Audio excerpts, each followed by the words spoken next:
O anime começa com um garoto que está jogando o seu game favorito, mas acaba falecendo sobre a mesinha do computador enquanto estava hospitalizado. Logo em seguida, ele percebe que não está mais em seu mundo e sente o ar fresco ao seu redor. Quando menos espera, ouve a voz de uma garota dizendo que finalmente ele havia despertado. Essa garota se chama Atou e o chama de Rei. Ele não entende o que está acontecendo. Quando estava acamado, sempre jogava aquele jogo, mas nunca imaginou que um dia renasceria dentro do mundo dele. Era um simulador de estratégia 4x ambientado em um mundo de fantasia sombria, chamado Nações Eternas. A personagem do jogo de que ele mais gostava era justamente Atou. Em seus pensamentos, o garoto não sabe como deveria agir. Nunca havia sido chamado de rei em toda a sua vida e jamais imaginaria que acabaria aparecendo em um isekai. Voltando à realidade, ele começa a entender que ela deve estar se referindo ao líder de Minogra. Atou então diz a Takuto que está tudo certo, pois ele conseguiu realizar o feito de superar o nível de dificuldade pesadelo, e o fez utilizando a civilização considerada a mais difícil do jogo, a civilização da ruína, Minogra. Takuto é o lendário jogador que brilhou com orgulho e ficou em primeiro lugar no ranking. Takuto não entende como ela sabe de tudo isso, mas Atou se lembra de tudo. Tudo o que Takuto dizia, de como conquistaram o mundo juntos diversas vezes, de como chegaram ao final do jogo repetidas vezes. Ela consegue se lembrar de tudo com clareza. Por isso, gostaria que Takuto não se preocupasse. Ela se lembra perfeitamente dele. Takuto sempre a usava de acordo com seu estilo de jogo. Talvez porque, no fundo, ele desejasse ser forte como Atou. Ele fica muito feliz por poder conversar com ela pessoalmente. A garota também está emocionada por poder falar com seu rei. Takuto percebe que aquele lugar é como um paraíso e não entende como foi parar ali. A garota explica que também foi levada para aquele local de maneira repentina e que, ao seu ver, não se trata exatamente de um paraíso. Para definir melhor,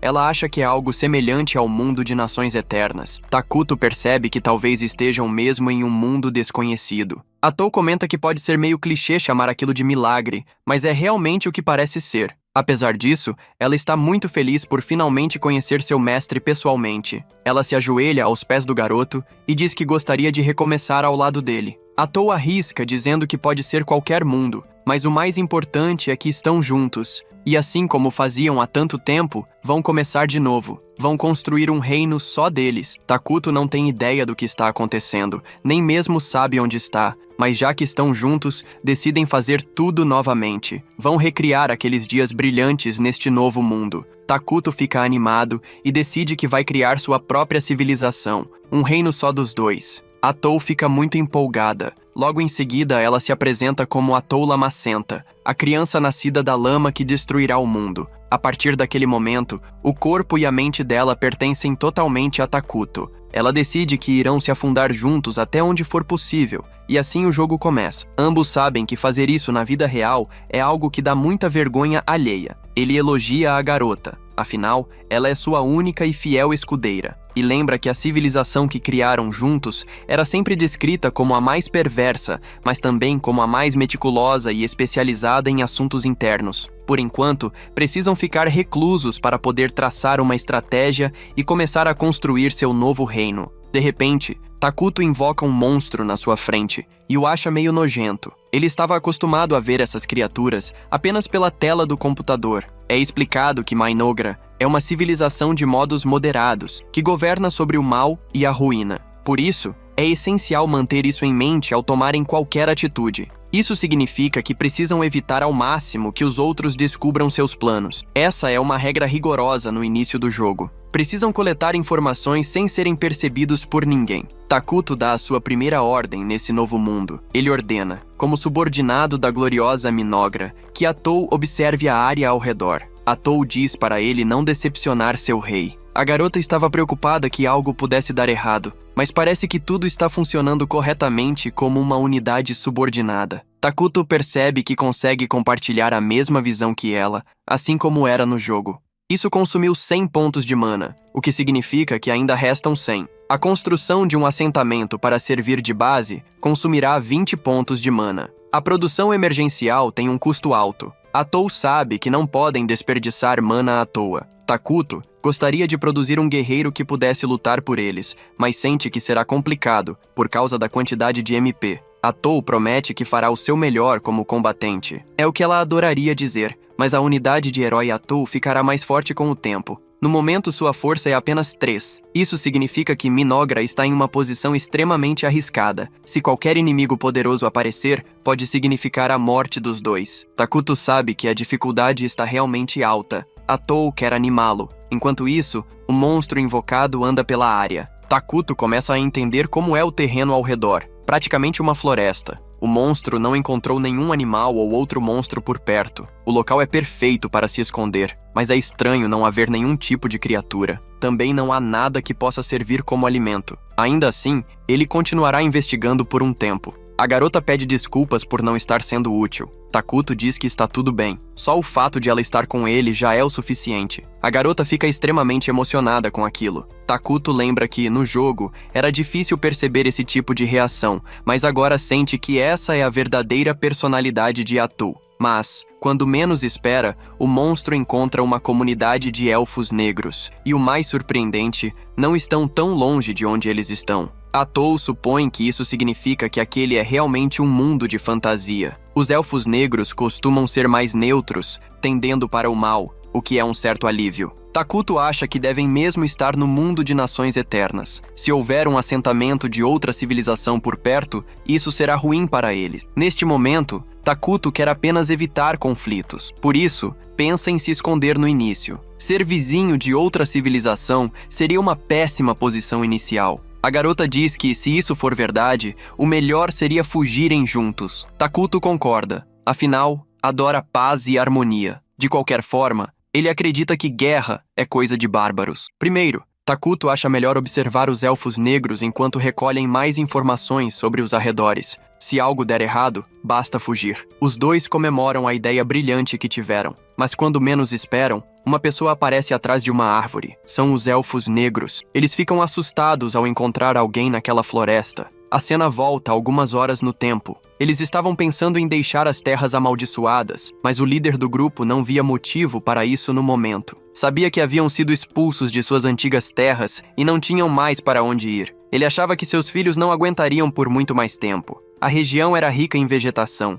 Deveria haver comida por perto. Ele sabia que no limite do território inexplorado de Idorágia havia uma vasta e amaldiçoada floresta, conhecida como as Terras Amaldiçoadas. Os livros diziam que algo maligno havia sido selado naquele lugar. De qualquer forma, acreditava que isso era apenas suposição. As árvores haviam crescido ali, então deveria haver comida em algum ponto. Ele não queria que seu povo desistisse. Esse era o lema. O espírito orgulhoso e os fantasmas de seus ancestrais certamente mostrariam o caminho para superar a dificuldade. Depois de observar a floresta com mais atenção, ele reparou como ela era assustadora. Mas não podia simplesmente ir embora por isso. Seu povo o esperava. Os que ainda tinham forças precisavam encontrar alimentos. Quando menos esperava, ele encontrou 2 pessoas. Mas em sua visão, Takuto era apenas uma sombra. Ele percebeu que Takuto era o próprio mal. Suas ações poderiam afetar o destino de toda a sua raça. Precisava agir com cautela. Logo, ele se curva diante de Takuto e se apresenta como um elfo negro do clã Mazaram. Diz se chamar Dia, o líder dos guerreiros.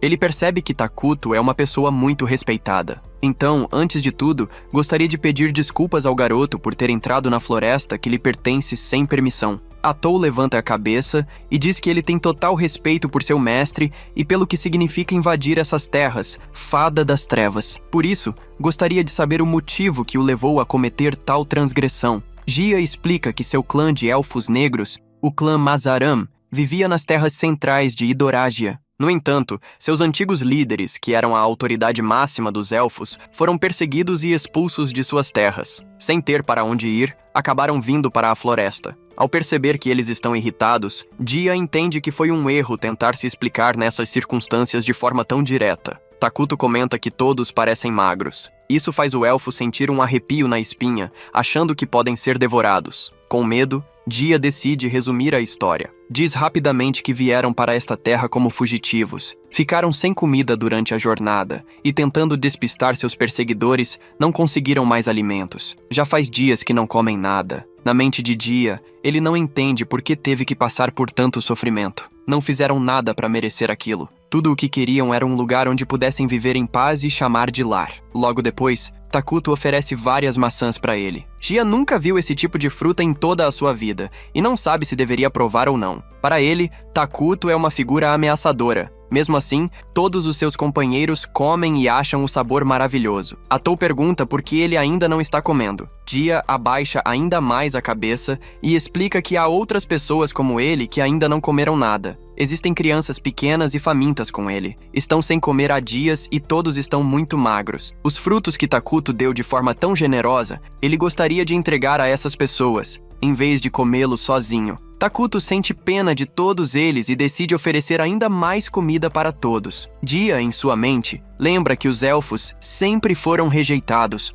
por serem considerados seres que fugiram da luz. Dizem que só vivem graças à misericórdia dos elfos da luz, as fadas. Foram submetidos a desprezo e obrigados a viver nas sombras, longe da luz. Ninguém nunca estendeu a mão para ajudá-los. A cena muda para os membros do clã, que estão morrendo de fome. Quando menos esperam, Jia aparece com comida e todos acham deliciosa. As pessoas perguntam onde ele conseguiu aquilo. Ele diz que encontrou, mas na verdade foi um presente de Takuto. De repente, o ancião aparece, perguntando onde ele conseguiu aquelas frutas incríveis. Ele viveu muito tempo e nunca encontrou nada parecido. Jia experimenta, e é a primeira vez que sente o sabor de algo tão bom nesse mundo. Jia acredita ter encontrado um ser lendário nas profundezas da floresta. Ele se lembra da lenda de um homem selado naquela floresta, o Rei da Ruína. Esse rei é mencionado de forma vaga em livros e manuscritos antigos. Dizem que, quando o mundo atingir seu limite, o Rei da Ruína aparecerá.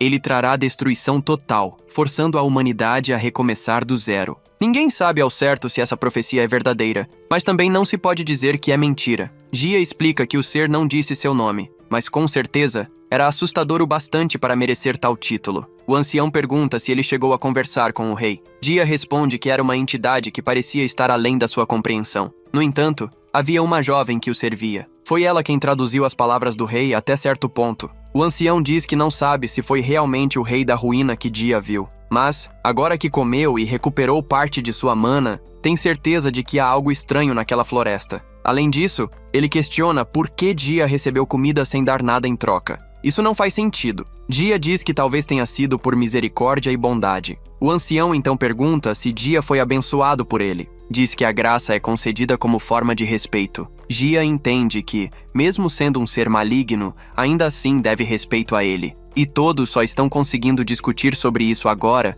porque Takuto alimentou todos. Jia pergunta o que deveria ter feito, mas nem mesmo o ancião, que vive há mais de 2 séculos, sabe qual teria sido a atitude correta. O ancião se pergunta quando poderá, enfim, passar suas noites em paz. A cena volta para Takuto. Atou está irritada pelo fato de ele ter gasto toda a sua mana para alimentar aquelas pessoas. Além disso, eles não sabem nada sobre o que há ao redor da floresta. Ela se mostra bem chateada com o garoto. Takuto, no entanto, promete fazer qualquer coisa para deixá-la bem, mas ela não está irritada pelo que ele fez exatamente. Takuto precisa dela. E ao ouvir isso, Atou muda completamente seu humor e decide fazer tudo o que ele quiser. E assim termina mais um episódio. Mas sem que percebam, o protagonista escuta tudo. Pouco depois, Pati Largo revela toda a conversa para o protagonista. Agora ele sabe que os elfos negros estão a caminho. Atou imagina que eles podem ter voltado para recuperar os mantimentos que não conseguiram levar da última vez, já que havia uma quantidade enorme. Takuto sente que a chegada de uma cultura e ideologia tão diferentes pode acabar gerando problemas. Ele queria que pegassem a comida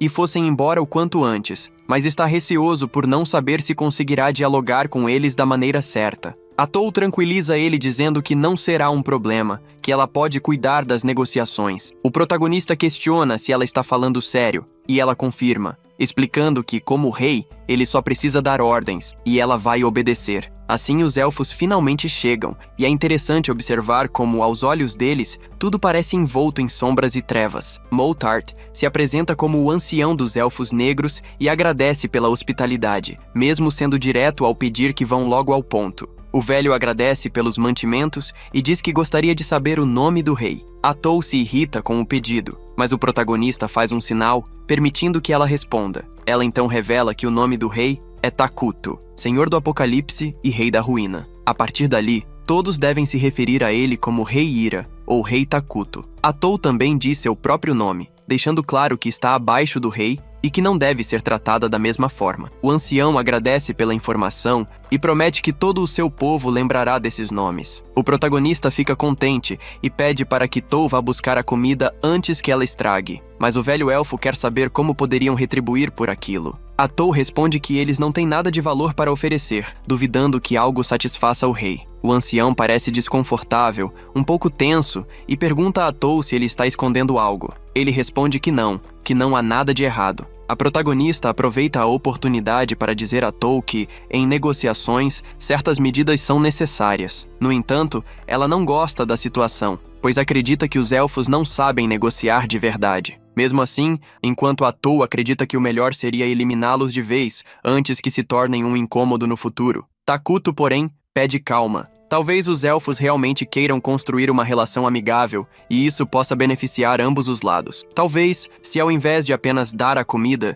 eles aceitassem algum tipo de troca, todos se sentiriam mais seguros. O ancião concorda, e a protagonista confirma que isso é o ideal para manter o equilíbrio. A Tou repreende os elfos por acreditarem que seu rei é algum tipo de espírito maligno, mas Moltar nega qualquer pensamento desse tipo. Takuto, então, ordena que Tou fique em silêncio, pois está tentando pensar em algo que os elfos possam oferecer em troca, mas nada lhe vem à mente, e diz que vai compartilhar tudo o que viu, ouviu e viveu. Tou acha excelente e afirma que, após o acordo, os elfos deverão deixar a floresta. Isso deixa Dia preocupada. O protagonista sente que consegue entender Moltar melhor do que o ancião, mas Moltar insiste em pedir autorização para que seu povo permaneça na floresta. A Tou recusa e diz que eles estão proibidos de contar o que viveram ali dentro. Gia discorda, mas o velho reforça que, se essa é a vontade do rei, então deve ser seguida. Moltar agradece e se prepara para partir, mas o protagonista começa a duvidar da decisão. Sente que, ao deixarem a floresta,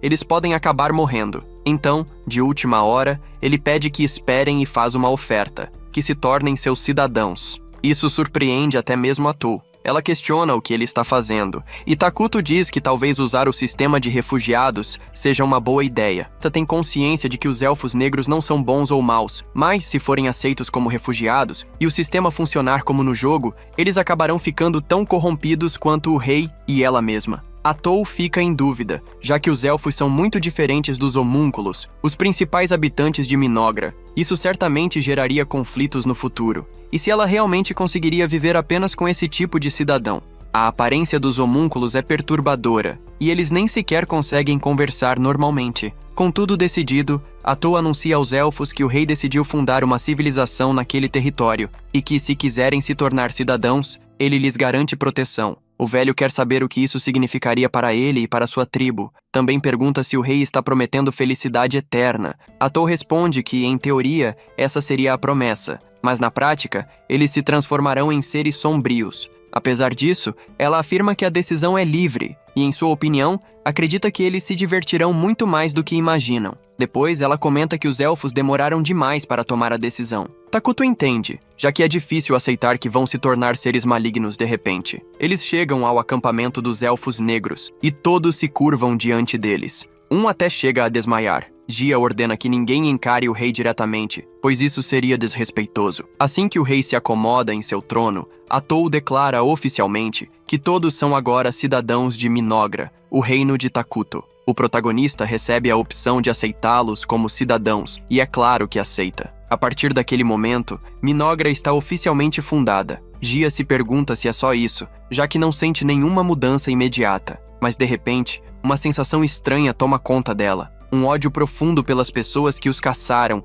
e desprezaram por tanto tempo começa a crescer. Todos sentem o mesmo. Mas depois de um tempo, há de finalmente serem acolhidos. Todos os elfos, agora felizes sob a liderança do rei, começam a gritar seu nome. Tudo parece um verdadeiro culto. Dias depois, fica em choque ao perceber, ao analisar o mapa, que começaram numa posição muito desfavorável. No continente onde estão, já existem duas grandes potências, o Reino Sagrado de Qualia, liderado por humanos devotos ao deus Arlus, e a Aliança Elemental, formada pelos elfos que veneram a natureza. Ambos os reinos são considerados bons, e se algum dia encontrarem Minogra, já se pode imaginar o que vai acontecer. Isso é preocupante porque Minogra não tem nenhuma força militar, E para piorar, as terras em que estão são amaldiçoadas e não oferecem nenhum recurso natural. Ainda assim, Takuto enxerga algo positivo. Em situações normais, Minogra teria dificuldade para se desenvolver, pois os Munkuli, seus cidadãos originais,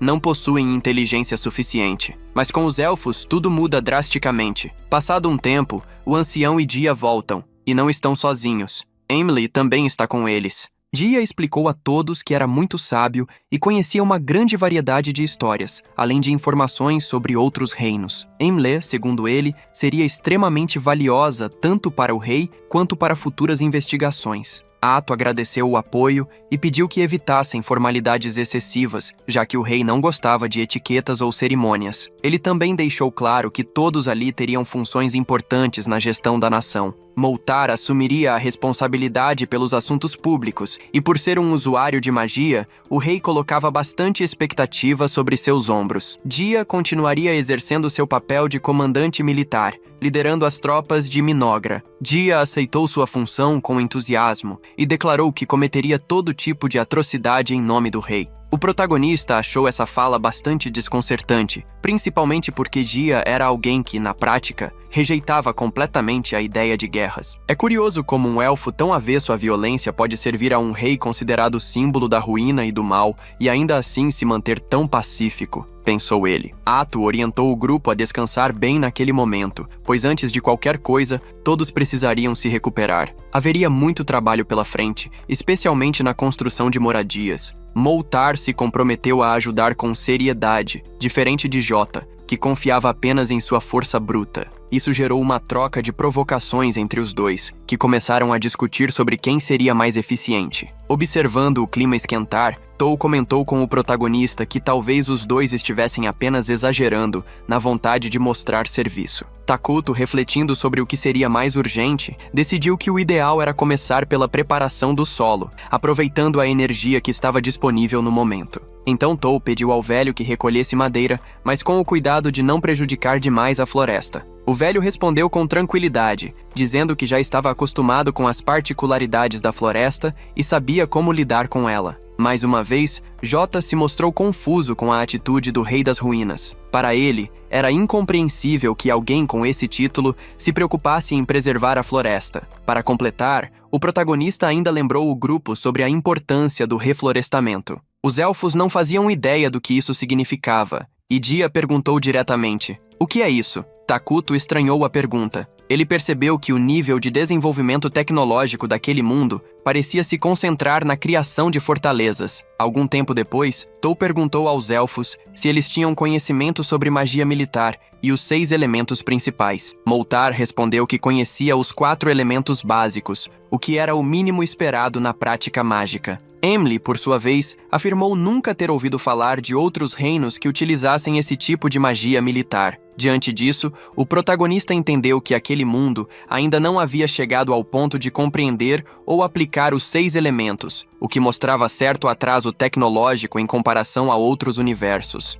Era algo estranho, sem dúvida. O velho questionou se aquele nível de tecnologia mágica era mais baixo do que o rei imaginava, e Ato confirmou, mas, ao mesmo tempo, garantiu que isso não era exatamente um problema. Com esforço, poderiam alcançar e até superar as outras nações. Voltando ao tema anterior, ela explicou que reflorestamento era o processo de plantar árvores em locais onde elas haviam sido cortadas. Era uma prática essencial para preservar recursos e, inclusive, muito importante até no mundo real. Emily comentou que, a princípio, tecnologia mágica e plantio de árvores pareciam coisas totalmente desconectadas. O velho concordou, observando que árvores costumam levar séculos para crescer. Ato então explicou que nesse caso específico, o reflorestamento envolvia o uso dos elementos principais para acelerar o desenvolvimento das plantas. Isso, segundo ela, era conhecimento trazido pelo grande rei Takuto. Claro que o protagonista sabia que aquilo estava longe de ser verdade, mas Ato continuou exaltando seu rei, dizendo que ele tinha uma sabedoria vasta e conhecia muitos assuntos. Segundo ela, todos ali deveriam se considerar sortudos por viver sob o comando de alguém tão notável. Emily perguntou se aquela fruta que haviam recebido anteriormente também havia sido criada pelo rei, e Ato respondeu que sim, dizendo que, na verdade, ela era apaixonada por uvas. Curiosa, Emily quis saber se uvas eram aquela fruta roxa e comentou que havia plantado suas sementes, que já estavam começando a brotar. Foi nesse momento que Takuto, junto com Ato e Shogi, se deu conta de que tinha entregado a eles uma fruta originária do mundo moderno. Aquilo era um risco, mas também uma chance. Se fosse necessário, ele poderia criar itens que não existiam no jogo. Para testar essa possibilidade, tentou criar algo simples e conseguiu, trazendo de volta uma moeda. Com esse poder, ele sabia que seu caminho dali em diante se tornaria bem mais fácil. Seria possível produzir pólvora, trabalhar com metais e até gerar combustível. O problema era que isso exigiria uma enorme quantidade de energia mágica. Ainda assim, o sorriso em seu rosto deixava claro que ele estava confiante. Emily questionou se não teria sido melhor ele mesmo plantar as sementes, mas Ato explicou que não era necessário. Na verdade, ela até parabenizou Emily pela iniciativa e pelo ótimo trabalho. Enquanto isso, uma elfa loira com aparência serena e quase sagrada revelou que havia sinais de um possível apocalipse vindos das regiões amaldiçoadas do continente negro. A situação era séria para todas as nações envolvidas. Para piorar, um cardeal havia acabado de informá-la sobre o surgimento de bárbaros ao norte. Diante disso, ela sabia que precisava agir rapidamente. Algo estava começando a se mover no mundo. E é assim que termina o segundo episódio.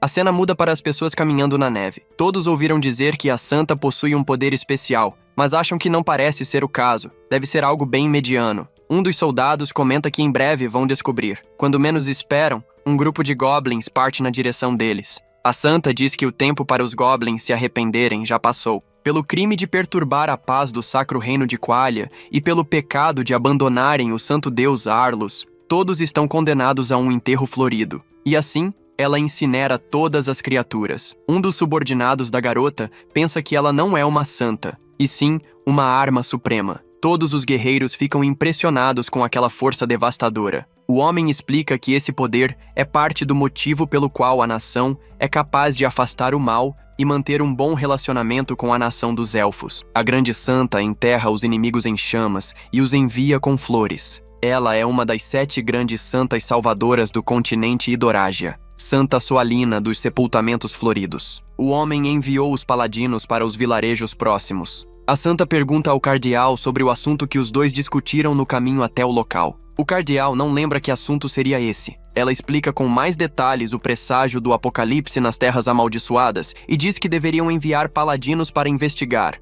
O homem diz que não pode aceitar isso. Demonstrar interesse nas terras amaldiçoadas, ao sul do continente negro, é um absurdo. A central nunca daria permissão para usar os paladinos nesse tipo de missão. Vendo que não tem outro jeito, a santa decide ir até o local ela mesma. O cardeal pede que ela não faça isso, pois não entende a posição que ocupa agora. Explica que a grande santa não é mais a simples garota do vilarejo que costumava ser. Dando um sorrisinho para o homem, ela mostra que não vai mudar de ideia. Então, ele decide enviar todos que puder comandar pessoalmente. Ao sair do local, ele a chama de caipira. Mas no coração da garota, ela sabe que precisa salvar o máximo de pessoas possível. A cena muda para Odei, que está dando ordens a diversos aldeões para começarem as plantações. Conversando com Takuto, pergunta se aconteceu alguma coisa, mas ele quer saber se o que está acontecendo não é legal. Odei também acha que está sendo muito divertido. Os elfos negros trabalharam rápido para construir o trono e a sala do conselho. Ambos estão felizes por estarem apenas começando. Todos ali vão tornar essa civilização poderosa o suficiente para dominar a terra e perfurar os céus. De repente,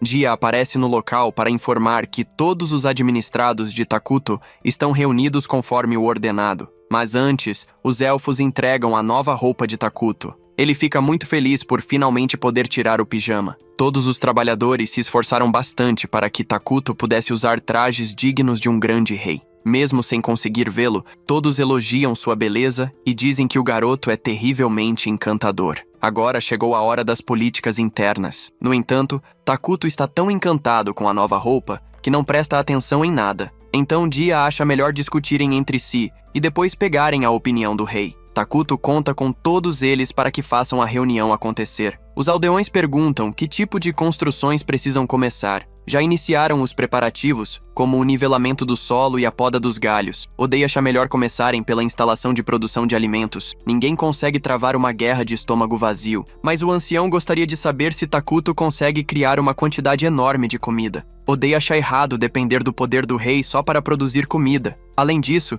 tem a questão da distribuição, que vai surgir conforme o território for se expandindo. O ancião percebe que a garota está certa e pede desculpas pela falta de visão. Odeia mostra para eles uma árvore de carne, e todos ficam assustados com aquilo. Ela explica que é uma das instalações de produção de alimentos da civilização. A árvore dá uma colheita grande, então pode ser usada à vontade. Takuto acha que essa planta é do mal. Odeia decide plantar só para começar. Precisam de uma cabana para poder produzir esses alimentos em massa. A garota pode cuidar disso e gostaria que deixassem tudo por conta dela. A árvore consegue falar e pede para que sejam legais com ela. A garota fica em estado de choque. O próximo tópico da reunião é a pesquisa. Já que ainda são uma nação menor, precisam urgentemente adquirir tecnologias de ponta. O ancião quer saber qual tipo de tecnologia deve receber prioridade. Odeia quer que todos foquem na tecnologia mágica. O velho também fica animado, pois é um grande apreciador de magia. A primeira magia que vão focar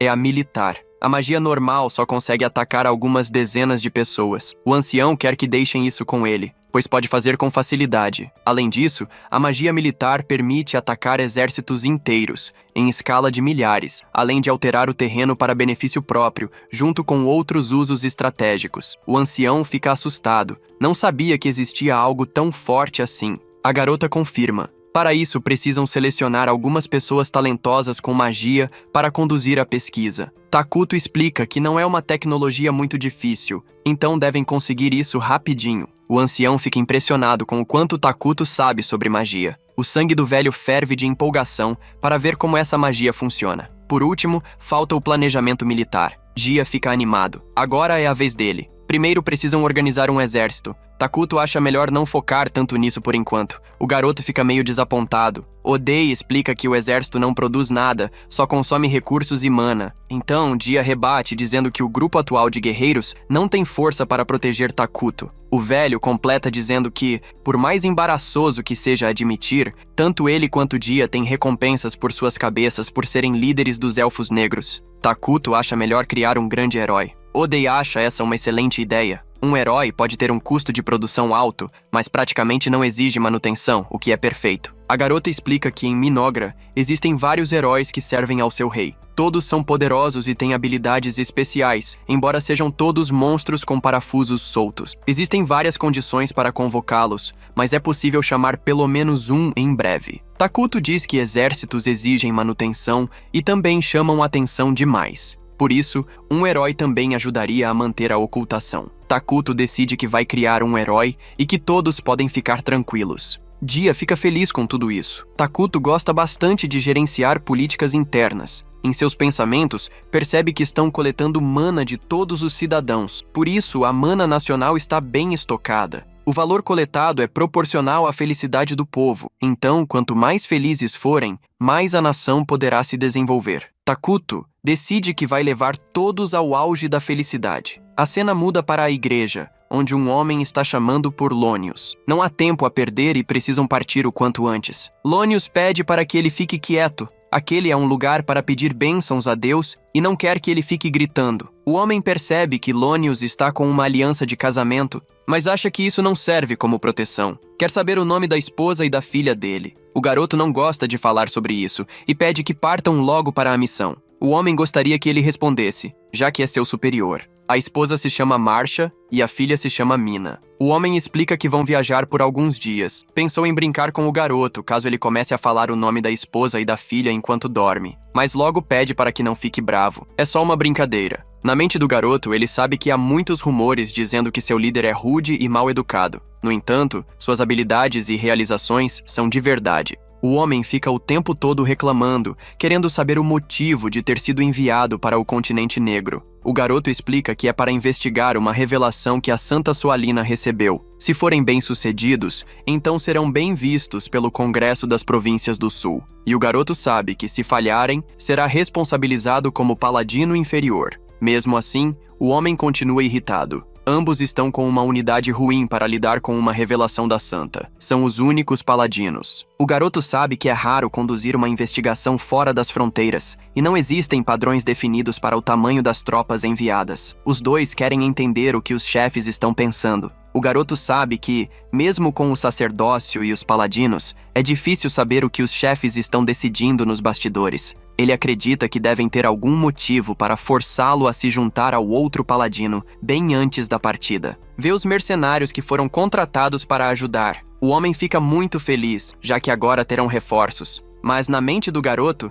ele sabe que o homem tem uma péssima atitude. Ainda assim, é um paladino superior e precisa obedecê-lo. Acha que isso vai aumentar as chances de sobrevivência da equipe. A cena volta para Takuto, que está bem contente com o ritmo em que a vila está se desenvolvendo. O garoto sempre sonhou em construir uma grande civilização. Antes, só via isso em videogames, mas agora consegue ver com os próprios olhos. A garota explica que aquela é uma área residencial. São especializados em arquitetura nas copas das árvores, mas como estão priorizando as árvores de carne, não fizeram muito progresso nas casas. Além disso, as árvores de carne estão crescendo de forma constante e devem concluir o depósito de alimentos em breve. No Instituto de Pesquisa Mágica, o ancião Moltar está reunindo várias pessoas talentosas em magia para iniciarem as pesquisas de uma só vez. Conseguiram encontrar uma fonte próxima de onde obter água, então estão estudando a criação de um aqueduto. O edifício onde Takuto mora é o escritório público, onde são resolvidas as papeladas. A garota sabe que o corpo administrativo de Minogra merece algo mais grandioso, mas isso está além de suas responsabilidades no momento. Por isso ainda é daquele tamanho. Na mente de Takuto, ele reconhece que foi um ótimo julgamento. Além disso, ela lidou muito bem com coisas que ele nem pediu, como garantir uma fonte de água, e por isso é grato. O mais importante é que os elfos negros, que estavam tão exaustos quando os conheceu, agora estão cheios de vida. O garoto sabe que deu essa oportunidade a eles e se sente muito feliz com isso. A garota pergunta o que Takuto acha de tudo aquilo. Estão cumprindo as ordens na esperança de recompensar Takuto por tudo o que ele fez por eles. O garoto está muito feliz por ser bem recebido por todos os cidadãos. A garota fica emocionada e começa a chorar de gratidão pelas palavras de Takuto. Ela pede desculpas pela falta de compostura e diz que agora vai continuar com a inspeção. Takuto nunca tinha visto uma garota chorar por ele antes, então ficou muito abalado com aquilo. A garota explica que as árvores de carne estão quase prontas para a colheita. Tudo isso graças às ferramentas que Takuto deu a eles. Então,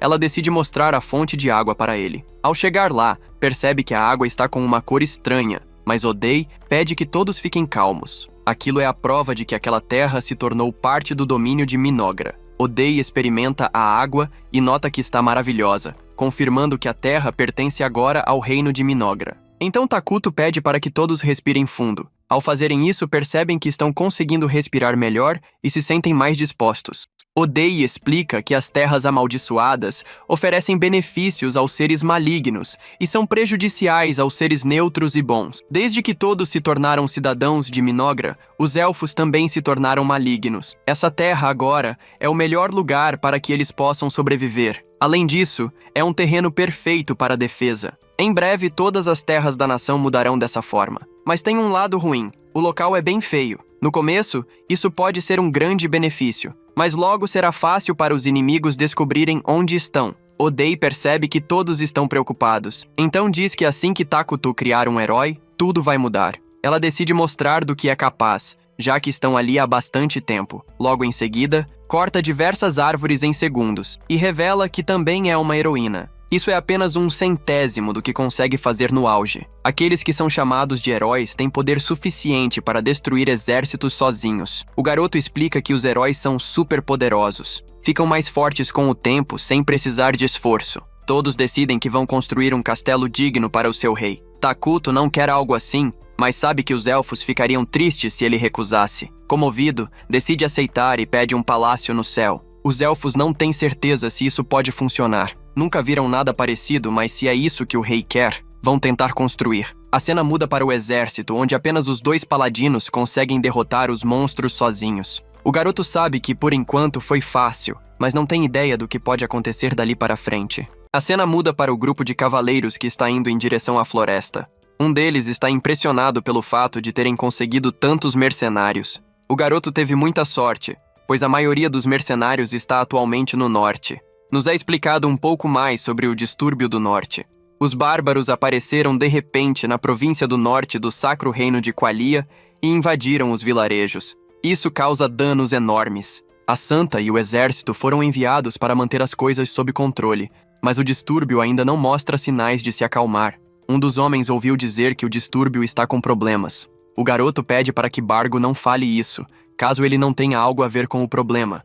Mas o homem insiste em dizer que não tem culpa nenhuma no que está acontecendo com o norte. Ouviram dizer que os mercenários estavam querendo ir para o norte, já que o pagamento é muito bom. Bargo sabe que pega bem, mas depois de ouvirem que há uma bruxa por lá, ninguém mais quer ir. Mesmo assim, o homem não se importa com o norte. Estão indo para o sul, para as terras amaldiçoadas. Não sabem o que vão encontrar por aquelas terras, então quer que todos fiquem atentos. Enquanto isso, há uma garota em um local escuro dando risada sozinha. Ao chegar em um bar, o garoto pergunta quem é essa bruxa. Bargo responde que é apenas um boato e que não precisa se preocupar tanto. As pessoas estão dizendo que o começo dos acontecimentos no norte foi causado por uma bruxa. O garoto acha que isso é mentira, já que a Santa também foi enviada para o norte. Não acha possível que uma única pessoa tenha causado tudo isso. Bargo acredita que isso não é impossível de ter acontecido. O líder pede para que ambos parem de ficar contando coisas ruins o tempo todo. Bargo pergunta se o homem não bebeu um pouco demais. Mas o rapaz quer que parem de ser chatos e que aproveitem o momento. O rapaz já leu que, depois de um bom dia de trabalho, é possível descansar. Mas não é bem assim. O rapaz explica que ele prega que estão temporariamente liberados de seus deveres sagrados quando estão com a família e que não deveria conceder permissão para beber. O homem acha que é apenas uma diferença de interpretação. Pergunta a Lônius se precisam entrar em um debate religioso naquele momento. Bango esteve se perguntando esse tempo todo o que há de tão importante nas terras amaldiçoadas para levarem 2 paladinos. Gostaria de saber se é algo envolvendo uma bruxa como no norte. Se for, decidirão se devem se retirar. O homem responde que não é isso. Quer apenas que não se preocupem e diz que já tem uma ideia do que se trata. A missão é que os elfos negros fugiram dessas terras. Os líderes provavelmente estão apenas preocupados com a possibilidade de causarem desordem. Bango concorda com os líderes. Não dá para ignorar isso. Eles são bons em maldições e assassinatos. Lônius está preocupado caso eles tenham se fortalecido às escondidas e um dia queiram vingança contra eles. O homem quer apenas que Lônius não fique tenso. Desta vez, estão apenas investigando. Se houver algum problema, é só fugir. Lônius pergunta a Vedel se tem certeza de que essa é a atitude que devem adotar como vanguarda de Deus. Questiona se caso encontrem o mal lá, não deveriam dar a própria vida para exterminá-lo. Vedel explica que não tem fome nenhuma por glória. Há momentos em que até mesmo eles, paladinos, precisam recuar, mas isso não é algo que Lônius deve decidir tão facilmente. Vedel lembra que o garoto tem família. É a mesma coisa para ele e para todos que estão no bar. Todos têm um bom motivo para não morrer. Então quer que o assunto se encerre. Não quer ser um velho presunçoso que bebe e dá sermões nas pessoas. O homem se levanta e quer que todos bebam o máximo que conseguirem, já que amanhã vão chegar ao continente negro. No entanto, Lônius está o tempo todo preocupado com o que pode acontecer. Quer apenas que a proteção do santo deus Arlos esteja com todos eles. A cena muda para Gia e seu grupo, que está preocupado pelo fato de o rei tê-los reunido. Logo em seguida, o nosso protagonista transforma os frutos da árvore em um monstro, e todos ficam assustados com isso. Ficam muito assustados ao perceber que Takuto é capaz de criar uma vida. A garota pede para que todos respeitem o seu rei. Ele ainda tem muito mais poder do que isso para mostrar a todos. Sua decisão e sua felicidade concederão ainda mais poderes ao seu rei. Então, quer que todos mostrem ainda mais devoção ao rei. Assim, todos começam a aplaudir o garoto. O garoto fica aliviado por, no final, tudo ter dado certo. A garota está muito feliz por terem conseguido usar a produção normal para criar monstros, mas o garoto está aliviado por eles terem aceitado quando apenas respondeu sorrindo. A garota não sabia que seria tão fácil criar o monstro apenas usando mana, mas não adianta ficar pensando no que não compreendem. O mais importante é que, com essa última magia utilizada, conseguiram confirmar que podem produzir novas unidades. Isso indica que, da próxima vez, conseguirão realizar a invocação do herói. Embora precisem acumular mana por enquanto, finalmente tem um caminho a seguir. Takuto sabe que, com 2 heróis ao seu lado, podem alcançar uma força descomunal. A garota pergunta quem Takuto deseja convocar primeiro. Takuto vai invocar Isla, a rainha dos insetos. Pensou em escolher essa garota esse tempo todo, e ela ficou animada com a decisão. Ela também é muito poderosa e vai ajudar bastante. Isla, a rainha dos insetos, é uma das orgulhosas heroínas de Minogra, que possui uma aparência de inseto. Ela tem a capacidade de fortalecer todas as unidades de insetos. Com isso, os insetos de pernas longas se tornarão lutadores de primeira linha. Além disso, ela também tem a capacidade de produzir unidades larvares e criar mais força de trabalho. Isla também tem um ótimo desempenho tanto na guerra quanto nos assuntos domésticos. Portanto, ela é a heroína de que mais precisam no momento. A garota acha isso muito impressionante. O fato de Isla dar à luz no início do jogo aumenta a força de trabalho, e aumentar a força é uma estratégia padrão. Ser confrontado com elementos desconhecidos é um grande motivo para adotar a estratégia mais confiável. O garoto tem certeza de que é isso. Mas além disso, todos os outros heróis têm personalidades horríveis. De certa forma, ela é a única opção viável no momento. A garota lembra que há aqueles que adoram conquistar o mundo, outros que desejam lançá-lo ao caos. Todos os heróis são problemáticos. Precisam pensar nos assuntos internos primeiro, então a ideia de convocá-los pode esperar um pouco. Takuto sabe que não podem ficar sem as habilidades dos heróis e, pessoalmente, ele quer conhecê-los também. Portanto, planeja convocá-los em breve. Só espera que eles não causem problemas. Diz a Atou que quer apenas viver em paz e nada mais. A cena muda para o grupo dos cavaleiros, que está de frente com um gigante da colina. Lonius não entende o motivo de uma criatura como essa estar atacando durante o dia. Supõe que se deva esperar isso do continente negro. Vedel decide que vai lutar sozinho contra essa besta. Levantando sua espada, pede a Deus poder para derrotá-la. Esta é uma técnica secreta de Qualia, que incorpora orações ao brandir a espada, a fim de obter um poder divino. O monstro ataca, mas Vedel consegue cortar o bastão com facilidade. Lonius explica que os paladinos que recebem o poder divino têm suas habilidades físicas aprimoradas, e o poder de erradicar o mal preenche seus corpos. Para um paladino superior, esse poder é aterrorizante, sendo comparável ao de um dragão menor. Vedel consegue cortar o monstro em diversos pontos, e logo desfere o golpe final, cortando-o ao meio. Um gigante da colina não teria a menor chance. Todos ficam admirados com o poder de Vedel. Lonius tem certeza de que, com um poder como esse, podem ser capazes de concluir a missão sem problemas, mas o homem não tem certeza de que isso seja verdade. A cena volta para Takuto, que está prestes a comer um hambúrguer. No entanto, Atou pede que ele coma algo de melhor qualidade. Ela acha que o garoto deveria ter refeições mais saudáveis. O garoto está cansado de comer esse tipo de alimento. Quando estava hospitalizado, comia muito disso. Mas nesse sentido está mais preocupado com Atou. Ela não entende o motivo de ele estar preocupado com ela. O garoto vê que no prato dela há apenas salada. Ela responde que isso combina mais com o seu gosto. Ao olhar para frente, Takuto vê que tudo está ficando magnífico. A construção do palácio ficará pronta em breve. Os elfos negros estão se esforçando ao máximo para fazer o melhor palácio possível. De repente, Takuto se lembra de algo e gostaria que ela chamasse Moltar e os outros. Graças às pernas longas, agora consegue ter uma boa noção do que há ao redor da floresta. Acha que deveria consultá-lo sobre como agir, caso seja necessário lidar com algo próximo à floresta. Atou pergunta se ele está se referindo à cidade vizinha. Takuto responde que sim. O garoto afirma que Qualia não é tão boa assim. Atou explica que Qualia fica muito mais ao norte. Aquela seria a cidade de uma nação diferente e neutra, situada ao leste. Sabe que devem decidir como lidar com isso. É provável que eles sejam os primeiros a descobrir a existência deles, já que são os mais próximos. Takuto fica feliz por serem uma nação neutra. Se fossem uma nação hostil, não haveria chance de negociação. Atou acredita que qualquer outra pessoa que os visse causaria problemas. Isso significa que eles vieram com apenas um propósito. Takuto percebe que ela está muito preocupada. Não há sinais de que alguém esteja ciente de sua existência. Então, para o garoto, está tudo bem. Logo em seguida, o garoto percebe que um grupo de pessoas apareceu no local. Um grupo armado está se aproximando da floresta. Takuto não quer chamar atenção. Deseja que ela faça todos voltarem de forma mais pacífica. Se isso não for possível, ela pode usar força bruta. No dia seguinte, eles finalmente chegam à floresta amaldiçoada.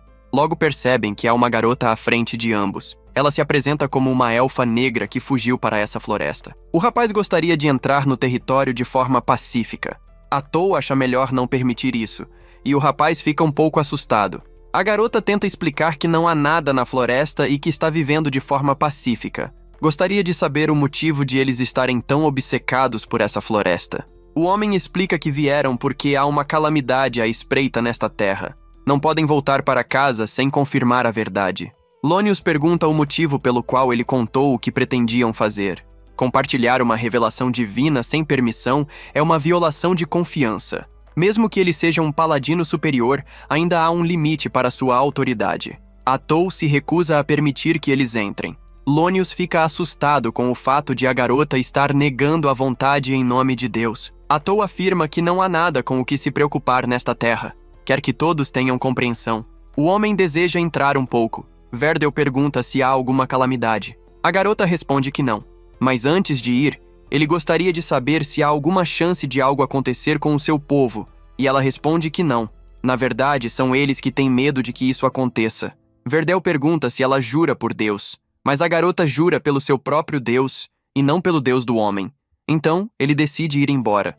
Lonius não entende o motivo de o homem querer ir embora. Verdel explica que ela disse que só quer viver em paz. Mesmo o garoto conseguindo sentir a aura maligna emanando da garota, Verdel ainda assim quer retornar. O homem decide partir. Lonius considera que o homem abandonou a missão e renunciou ao destino de sua autoridade. A partir de agora, ele irá cuidar da missão, e eles entrarão sim na floresta. Bagno pede desculpas a Verdel, já que foi Lonius quem os contratou. Avançando, Lonius acaba desmaiando. Ao abrir os olhos, todos os seus homens estão mortos, e Verdel percebe que a garota é uma bruxa. E assim termina mais um episódio. Espero que vocês tenham gostado e, se gostaram, deixem seu like e inscrevam-se no canal. Enquanto isso, o nosso protagonista fica o tempo todo olhando e pensando sobre o que deve estar acontecendo. O homem pede apenas para que Bargo corra o quanto antes para o reino, para que possa avisar os superiores. Mas ele pede desculpas pelo fato de terem acabado com o seu mensageiro com apenas um ataque. Odeie pede para que todos partam para cima. Ela é a grande calamidade que todos estão procurando. Logo após, os corpos caem, e o garoto fica traumatizado, gritando o tempo todo para o seu superior. O homem pede para que todos fiquem atentos. Agora que estão diante de uma calamidade, precisam lutar. Atirando flechas contra Odeie, ela consegue bloquear com extrema facilidade, e Odeie fica animada pelo fato de todos estarem atacando com tudo. Todos ficam assustados com o que está acontecendo.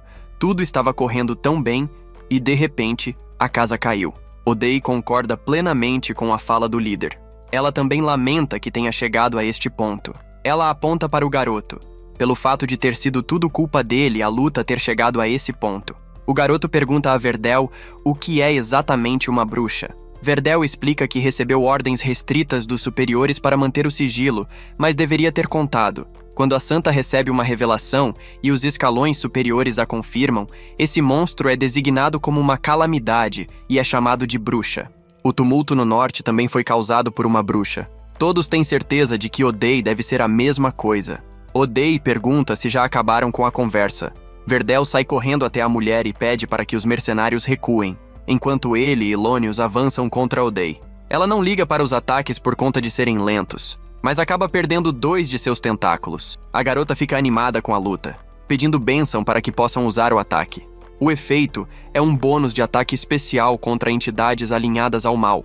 A garota, Odeie, consegue entender tudo e nota que esse é o problema com as unidades de uma boa civilização. Ao atacar várias vezes, sobram apenas 2 tentáculos, e Odeie os usa para derrotar mais 2 guardas. Odeie diz que os estava subestimando esse tempo todo. Eles se mostraram mais fortes do que o esperado.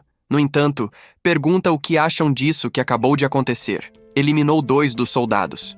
Não tem como continuar atacando dessa forma o tempo todo. Vão precisar de uma nova estratégia. É por isso que ama os seres humanos. Eles se importam tanto uns com os outros que são escudos perfeitos. Verdel pede a Lonius que tenha calma, já que faltam apenas mais 2 tentáculos. Se conseguirem cortá-los, vão vencer essa luta. Se derrotarem Odeie, vão eliminar a calamidade. Não haverá nenhum dano à pátria. Quer apenas pensar no panorama geral. Atacando novamente, Oday fica assustada por estarem atacando seus parceiros, mas logo abre um sorriso maligno e derrota Verdel com facilidade. Mas antes de falecer, ele pede para que o garoto corra para que possa salvar a sua vida, mas acaba tomando o golpe final. O garoto fica assustado por achar que tinham conseguido cortar todos os tentáculos, mas ela explica que pode substituí-los quantas vezes quiser. Desde o início, Oday estava apenas brincando com os dois. Logo em seguida, o garoto derruba a espada e pede para que todos fujam em direções diferentes. Pelo menos um precisa sobreviver para transmitir isso ao reino. Ao partir para cima de Oday, ela também consegue usar a espada sagrada. Ela explica que conseguiu roubá-la de Verdel. Todo o esforço diligente que ele fez, todas as técnicas que aperfeiçoou, conseguiu roubar tudo. Partindo para cima do garoto com os golpes de seu líder, ele fica assustado com como isso pode ser possível. Ela sabe que o homem era um ótimo lutador, mas também sabe que acabou falecendo por irresponsabilidade de seu companheiro. Oday pergunta se a esposa do garoto se chama Marsha e a filha, Mina. Ele fica assustado com como ela consegue saber disso. Oday explica que conseguiu roubar os sentimentos, memórias e tudo. O garoto acha isso impossível, nunca ouviu falar de uma pessoa que consegue roubar os poderes dos outros dessa forma. Ela fica mais forte quanto mais mata. Oday repete as últimas memórias que o homem tinha. Se falecer no local, não sabe o que vai acontecer com Lonius e a sua família. Os mercenários, e até ele mesmo, todos têm pessoas esperando o seu retorno. Agora faz sentido ele ser um paladino superior. Ele se preocupou com a segurança de todos até o momento final. Então, quer saber o que Lonius está pensando depois de ouvir tudo isso. O garoto diz que a sua vontade ainda está viva. Enquanto mantém a garota no local, os mercenários podem escapar, mas logo acaba escutando as vozes de todos eles sendo eliminados. Ela explica que são os Elfos Negros e ordenou que não deixassem ninguém escapar. Lonius entra em desespero e ataca a garota sem nem mesmo ver, e acaba sendo eliminado a sangue frio.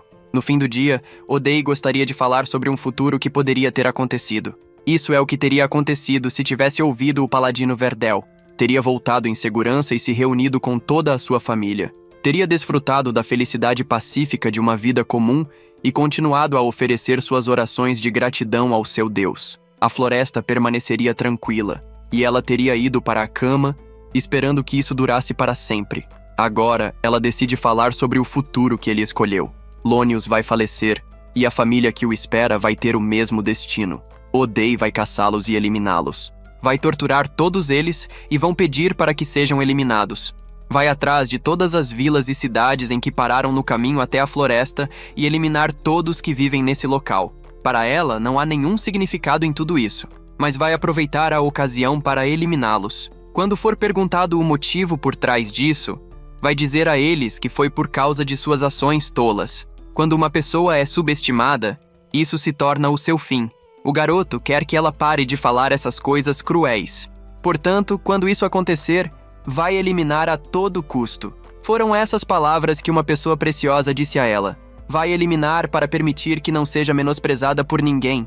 Não importa quantas centenas, milhares ou milhões sejam, vai eliminar todos, sem exceção nenhuma. Foi isso que Lonius escolheu. Oday tem certeza de que o rapaz sempre foi uma boa pessoa. Acreditou em seu Deus e amou muito a sua família. Por isso Oday odeia os que acreditam que são justos. Então deseja adeus ao garoto e quer que veja como aqueles que lhe são caros e inocentes sofrem eliminações atrozes. Quer que aproveite tudo isso de onde estiver. E logo em seguida, elimina o homem, que deixa apenas a sua aliança de casamento. De repente, Dia aparece e diz que eliminou todos aqueles que Oday pediu. Antes de ir, Dia pergunta se ela vai fazer tudo aquilo que disse ao garoto. Oday responde que não. É uma pessoa pacifista e não tem tempo para isso. Estavam apenas fazendo um bullying básico. Dia gostaria de saber se há algo que a preocupa. Oday responde que sim, e precisa dizer isso ao rei imediatamente. A cena corta para Oday conversando com Yakuto. Oday explica que esse mundo não é igual ao do jogo. Yakuto achou que poderia ser esse o caso, mas agora tem certeza de que é esse o caso. Ela explica que a mecânica do jogo foi aplicável até certo ponto, mas devem operar com a suposição de que o mundo funciona de forma diferente. No entanto, também há aspectos positivos no fato de ser diferente do jogo. Yakuto pergunta se está falando sobre as habilidades, e ela responde que sim. Nos é explicado que as habilidades de Odei no jogo concediam a ela uma chance fixa para roubar a habilidade de uma unidade derrotada. Além disso, ela consegue agora roubar as memórias das pessoas que derrotou, e isso pode ajudar bastante o arsenal. Graças a isso, conseguiram saber informações sobre Qualia sem fazer nenhum tipo de investigação. É uma sorte para eles que Qualia não tenha forças de sobra, graças ao desastre que chamam de Província do Norte. Yakuto está animado pelo fato de o garoto estar aliviado. Nenhum deles sabe nada sobre o seu exército, e isso os deixa com bastante vantagem. O que mais o preocupa é a causa desses desastres. O distúrbio do norte. Isso foi causado por uma bruxa, a garota, de acordo com as memórias que roubou. Yakuto pergunta se sabe mais de alguma coisa. A garota fala que nem mesmo Qualia sabe muito sobre a bruxa. O que eles sabem é que ela causou danos equivalentes aos de exércitos nas cidades da província do norte. E como ela é chamada? Yakuto pergunta se pode saber. Ela explica que aparentemente eles a chamam de Erakino, a bruxa sorvedora. A cena muda para a bruxa, que está no norte. Depois de eliminar as pessoas, a vida para ela é só para matar o tempo. Ela quer ir para a próxima cidade, depois de eliminar diversas pessoas. Logo em seguida, os mortos começam a levantar e com um sorriso aterrorizante. Yakuto pergunta para saber sobre o distúrbio do norte que ocorreu recentemente. Então, Yakuto explica que acabou sendo capaz de causar danos equivalentes aos exércitos em tão pouco tempo. Talvez seja possível que eles tenham sido a este mundo da mesma forma que eles. Mas de qualquer forma, está claro que eles têm alguém com a força da unidade de herói. Essa é uma reviravolta problemática. Odei quer saber o que precisa fazer. A julgar por ações, acredita que eles também estão alinhados com o mal, mas pergunta se Yakuto gostaria de tentar entrar em contato. Yakuto acha melhor não tentar, pelo fato de não conseguir se entender. Não quando Yakuto e Odei são malignos. Odei sabe que isso é verdade. Não entende o motivo que devem lidar com um problema após o outro. Yakuto sabe que isso está acontecendo no norte distante, uma guerra tremenda. Mas o fato de terem tempo para lidar com isso já é ótimo. Mas agora que sabem que eles têm força de combater igual a uma unidade herói, há uma coisa que precisam fazer para combater. Odei sabe que é para criar um novo herói. Yakuto está planejando produzir a Isla, mas talvez deva reconsiderar isso. Mas acha que talvez seja melhor se concentrar no potencial de combate. Ela acha isso uma excelente ideia. Ainda levará um pouco mais de tempo para reunir a mana necessária para produzir um herói. Ela também vai ajudar, mesmo que seja pouco. Yakuto sabe que a Isla não seja a única coisa que precisa reconsiderar. Está pensando em alterar um pouco as políticas. Eles têm um inimigo claro em Qualia. Além disso, tem o elemento incerto que é a bruxa. Portanto, quer ter outra nação como aliada. Odei entende o seu raciocínio, mas gostaria de saber se isso é possível. Neste momento, estão alinhados com o mal. A cena muda para um grupo de pessoas que estão lutando um contra o outro. Uma garota apenas está derrubando boa parte de um exército. A garota está indo com os seus homens zumbis para cima da formação inimiga e a mulher já não sabe mais o que pode fazer. A cena muda para diversas pessoas trabalhando para que possam ter uma vila ainda melhor e maior para o seu rei. Enquanto isso, duas irmãs ficam se perguntando o motivo pelo qual ainda estão vivas. Depois de um tempo, finalmente o palácio do rei ficou completo. Eles ficam observando e estão bem entusiasmados para que possam ver o lado de dentro. Ao entrar, ficam todos encantados. Mesmo tendo muitos problemas, é nesse lugar que vão começar a viver. Ao sentar-se no seu trono, o garoto quer o quanto antes expandi-lo assim que tiver alguns dias de folga. Agora, o castelo é enorme, e ele quer que o seu seja assim. Atou ficou ainda mais animado e quer que o palácio chegue ao céu. Os vassalos que o servem são grandes heróis, ousados e decididos. Além disso, vão ter diversos servos à disposição de seu rei. Takuto fica ainda mais animado depois desse discurso. De repente, ela começa a gritar e percebe que, neste momento, não há nenhuma pessoa atendendo o rei. Takuto só percebeu agora que ela disse que não há ninguém para servir. Atou começa a se culpar por ser uma serva terrível. Takuto pede para que ela pare de exagerar, pois não quer que se incomode com isso. Mesmo assim, ela se incomoda. Takuto quer apenas uma pessoa que seja boa de conversar para que possa ser a sua serva. O garoto não consegue falar nem um pouco com os elfos negros, então se sente sempre muito escanteado por eles. Quer tentar ser um rei mais amigável com todos. Ela explica que isso é pelo fato de Takuto ser grande demais para o povo, mas quer apenas que ele não se preocupe. tem uma ideia brilhante para resolver o problema e quer um pouco de tempo para colocá-la em prática. Takuto sabe que nada de bom vem quando Atou se empolga.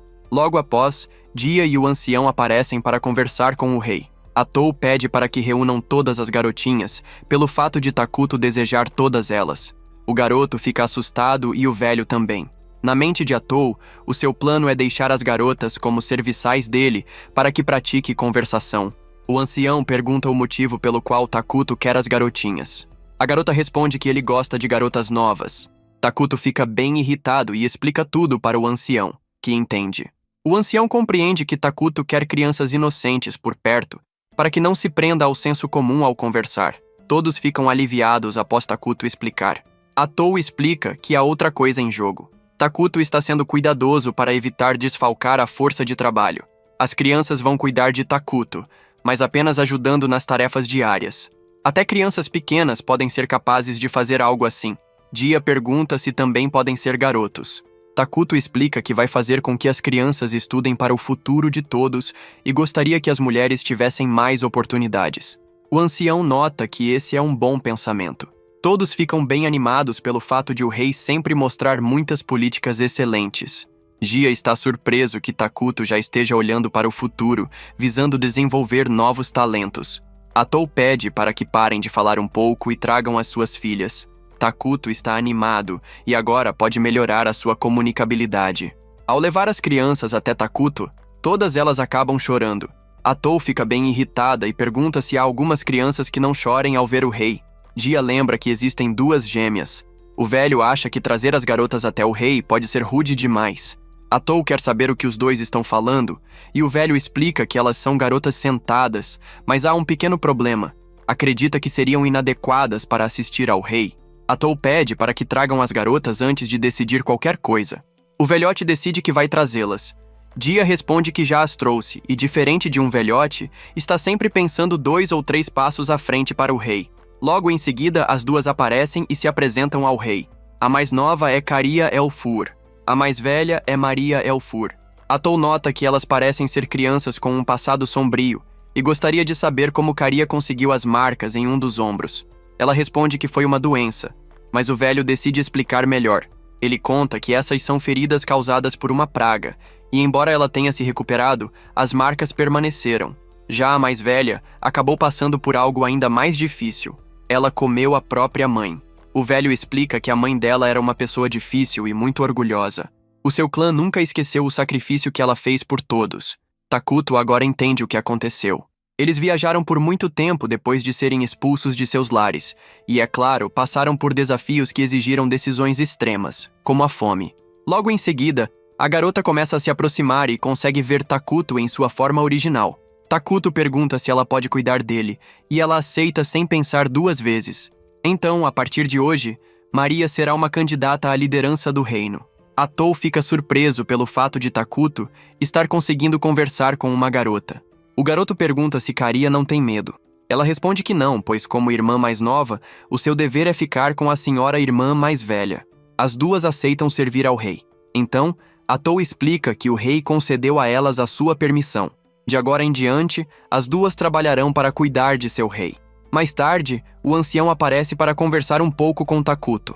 Ele explica que aquelas 2 garotas não choraram nenhuma vez desde que perderam a mãe. Seus corações permaneceram fechados. Gostaria que Takuto cuidasse delas com tolerância e misericórdia.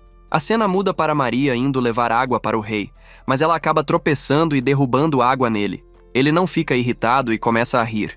De repente, Atou aparece pedindo para que vão à reunião e quer que as duas não causem problemas. Ao sentar-se na cadeira, vão discutir sobre assuntos internos. Gostaria que falassem mais sobre a construção. Agora que concluíram o palácio, há um pouco de folga na mão de obra. O estoque de madeira continua estável e há recursos suficientes. Podem começar a trabalhar em uma nova instalação. Então, Atou decide iniciar o projeto do novo edifício, que é a clínica. Com isso, podem garantir a saúde e a segurança de seus cidadãos. E o custo de construção é baixo, sendo a melhor opção no momento. A garota decide enviar esse projeto para um responsável. A seguir, Atou quer saber sobre o estado de seus recursos. Logo em seguida, percebe que também é a garota. A Tou nota que estão com falta de pessoas. Ela explica que a coleta interna de alimentos e matérias está seguindo muito bem. Com a ajuda de seu rei, também são capazes de suprir itens diários que não podem produzir sozinhos. No entanto, como isso ainda consome mana, o equilíbrio entre entrada e saída é um pouco ruim. A Tou sabe que o uso de mana para a produção de energia é muito conveniente. Ainda assim, é uma despesa necessária, portanto, quer continuar a utilizá-la. Devem priorizar edifícios e pesquisas que aumentem a produção de mana. E logo agradece pelo trabalho. Já que começaram a falar sobre mana, quer conversar sobre os projetos. O ancião responde que concluíram a pesquisa sobre magia militar. Ele é a única pessoa capaz de usá-la no momento, mas, com treinamento, seus subordinados poderão utilizá-la. Lançar uma magia poderosa com a mana da ruína, que está sendo fornecida pelo palácio, será crucial para o futuro de todos. No entanto, dadas as políticas de seu rei, duvida que a usarão de forma muito proativa. A garota sabe que a magia militar da ruína é bastante útil, mas não tem absolutamente nenhuma utilidade em assuntos internos. A Tou decide continuar com a pesquisa, iniciando os 6 elementos principais da tecnologia mágica. Ainda não há muito mérito em pesquisar qualquer outra coisa. Takuto sabe que ter especialização em um campo é uma estratégia nacional ortodoxa. Por fim, a Tou quer saber sobre o responsável militar. Eles têm 5 novos pernas longas adicionais às forças. Eles estão, principalmente, pesquisando o território desconhecido em torno das terras amaldiçoadas. No entanto, ao contrário da floresta, todo o território de fora é uma planície. Seu foco é manter a discrição, então não podem fazer nenhuma investigação ousada agora. A Tou diz que Takuto recebeu um relatório detalhado sobre os arredores. Conforme a política de discrição, pede que os pernas longas patrulhem a fronteira. Gia pergunta se ele quer que também coloque os pernas longas na linha de frente, mas apenas ela já é o suficiente para cuidar dos intrusos nesse momento. Além disso, decidiram produzir um novo herói. Takuto explica que está planejando convocar Isla, a rainha dos insetos. O velho fará um relatório sobre tudo o que precisa para invocá-la. Já garantiram madeira e rações suficientes para isso e terminaram de transportá-las para o local do ritual. Nesse momento, só precisam de mana. Depois de um tempo, finalmente conseguiram ter tudo o que precisavam. Alguns dias depois, Maria acaba tropeçando novamente no mesmo lugar. Mas dessa vez, as duas acabam rasgando uma das folhas de Takuto. Ele pede para que as duas não se preocupem. Seu alinhamento é maligno, mas mesmo assim, gostaria de saber o motivo de não estar matando a todos. Carrie aparece para explicar. Elas não entendem o motivo de ele estar demonstrando tanta misericórdia com crianças como elas. Maria está irritada, já que ele está sendo tão bom, mesmo ela sendo má. Takuto decide contar uma história. Uma pessoa boa só tem permissão para fazer o que é certo. Ela não pode machucar os outros e também não pode roubar coisas dos outros. Assassinar pessoas é pior ainda. As pessoas ruins também podem fazer coisas boas e ruins. Pessoas más são muito egoístas e livres. Elas têm permissão para acreditar no que acham que é certo e ignorar o que os outros pensam, enquanto seguem em frente sem olhar para trás. Isso, para Takuto, é uma pessoa má. Por isso, para ele, tudo bem ser gentil com as duas. Elas gostariam de saber se Takuto não vai ser punido um dia. Takuto sabe que, se matar a pessoa boa que vier puni-lo primeiro, então não será punido. Ele pergunta se as duas têm medo da morte. Elas respondem que sim, mas acham que deveriam ter morrido. Takuto percebe que elas não conseguem se perdoar por terem sobrevivido graças à morte da mãe e que buscavam a salvação.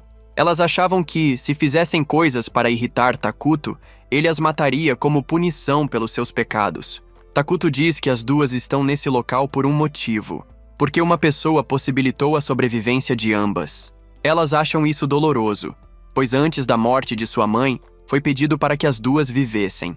Takuto explica que fazer coisas ruins nem sempre é errado. Para ele, elas, junto com a mãe, fizeram a coisa certa. As duas ainda estão neste mundo porque o amor da mãe triunfou sobre o destino. As duas perguntam o que devem fazer.